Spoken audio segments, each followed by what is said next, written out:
মনে যুগে যে বৈশাখ গে মায়া বাতাস, এটা তো বাতাসের কাতারে পড়ে না। বাতাস হইতো আমডার আমলে হাওড়ের মেঝে বাড়ি আছে না, এটা বাড়ি উড়াই লই যেত গা বাতাসের। হ্যাঁ এই সর্বনাশ, কি বাতাসটা হইতো পাকিস্তান আমলের কথা। এই সময় আমার গুড্ডি উড়ানির খুব নেশা। তে একটা গুড্ডি বানাইছি পাক্কা 1.5 মাস সময় লাগায়, 200 হাত লম্বা গুড্ডিটা। তো এই গুড্ডি উড়ে আমি কিনবে মুতা দেখি গুড্ডি উড়বো।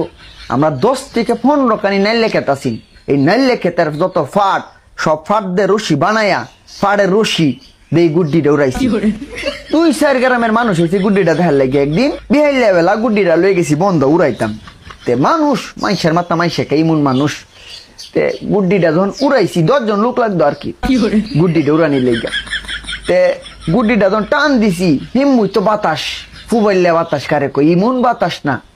বাতাসে যখন টান শুরু হচ্ছে সিটি বিটে গুড্ডি লিয়ে যেতেছে। আমরা 10-20 জন মানুষ আটকে রাখতাম পারতাছি না গুড্ডিটা। শেষ মেশ না পাইরা সবাই তো আচ্ছাইরে দিছে, কিন্তু আমি সারি না। আমার তো শহের গুড্ডিটা আমি ধরে রাখছি।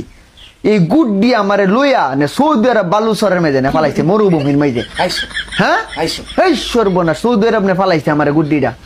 পরে দে তো হেনকে কাম কাজ করি, টিয়া পয়সা কামাইছি।